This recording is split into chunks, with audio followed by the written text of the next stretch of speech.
ಚಳ್ಳಕೆರೆ ತಾಲೂಕಿನ ನಾಯಕನಹಟ್ಟಿ ಸಮೀಪದ ರಾಮಸಾಗರ ಗ್ರಾಮದಲ್ಲಿ ಗುರುವಾರ ಸಂಜೆ ಸುರಿದ ಭಾರೀ ಆಲಿಕಲ್ಲು ಮಳೆ ಜನರಲ್ಲಿ ಅಚ್ಚರಿ ಮೂಡಿಸಿತು.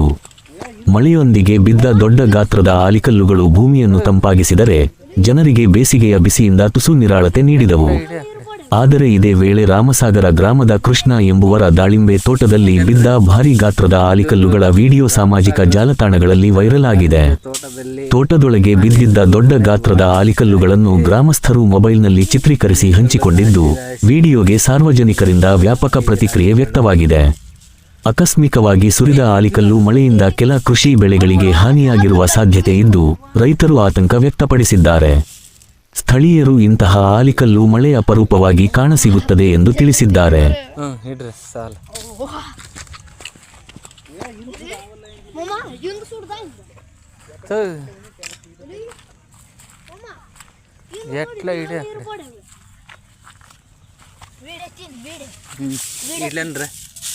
ಇದು ರಾಮಸಾಗರ ಕೃಷ್ಣ ದಾಳಿಂಬ್ರೆ ತೋಟದಲ್ಲಿ ಆನೆಕಲ್ಲು ಮಳೆ ಭಾಳ ನಷ್ಟ ಆಗಿದೆ.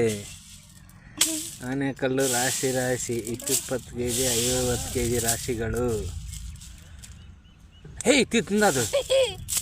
ತಿನ್ನಬಾರ್ದು.